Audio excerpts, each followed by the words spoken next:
research? Alors, notre recherche porte sur les leucémies aiguës et sur les mécanismes qui induisent le développement de la leucémie avec l'objectif de faire une différence pour le patient. Nous pensons que les thérapeutiques actuelles ont évolué énormément dans les 30 dernières années et il y a des leucémies maintenant qui bénéficient de nouveaux traitements tels que les leucémies aiguës chez l'enfant, par exemple. Il y a eu beaucoup de progrès. Cependant, ces traitements pourraient être améliorés parce que ce sont des traitements qui sont plutôt généraux et ce que nous voulons faire, c'est trouver des traitements plus ciblés et en particulier plus ciblés vers les cellules souches leucémiques, qui sont les cellules qui entretiennent la maladie. Alors c'est vraiment l'objectif de notre recherche. Et dans ce contexte de la recherche où tout est vraiment beaucoup plus rapide grâce aux approches au niveau du génome, du protéome de la cellule, aux collections de cellules leucémiques de patients qui nous est possible d'avoir accès. Nous sommes, en fait, la communauté scientifique en général est dans une position sans précédent pour pouvoir progresser et faire une différence. Aiguë. Et chez l'enfant, ce sont les leucémies lymphoblastiques aiguës qui sont prédominantes, alors que chez l'adulte, ce sont des leucémies myéloblastiques aiguës qui sont prédominantes. Et ces deux types de leucémies, en fait, répondent à des protocoles de traitement différents. Donc,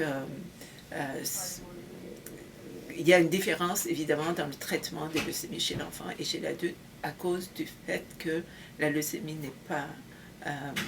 le type de leucémie est différent.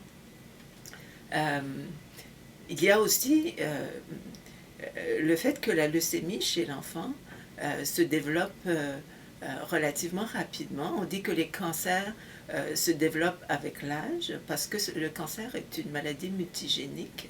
Donc il y a accumulation de plusieurs mutations durant notre vie dans la même cellule qui transforme cette cellule en cellule souche leucémique et causant la maladie. C'est un honneur pour moi d'être sur le comité consultatif médical et scientifique de la Société de leucémie et lymphome, Société de recherche sur la leucémie et lymphome du Canada. La recherche au Canada se trouve à un point critique en ce moment où les avancées technologiques ainsi que les avancées sur notre capacité de monter des banques de cellules et des banques de données à travers le Canada sont vraiment à leur meilleur.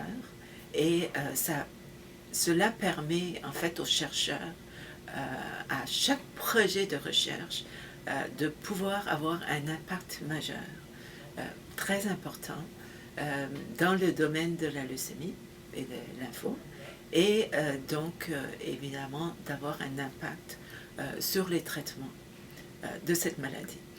Donc nous sommes à un point critique où les subventions pour cette recherche s'avèrent très importantes. Maintenant, la recherche au Canada, évidemment, bénéficie aussi de subventions au niveau de grands organismes tels que les Instituts de recherche en santé du Canada et d'autres organismes qui sont évidemment très importants pour la recherche au Canada, mais qui fonctionnent d'une autre façon et qui ont peut-être d'autres obligations. La société en tant que telle, en fait, s'est avérée par le passé très flexible et très rapide à adapter ses décisions en réponse aux nouvelles thématiques, aux nouvelles directions de recherche et aux besoins de la recherche au Canada.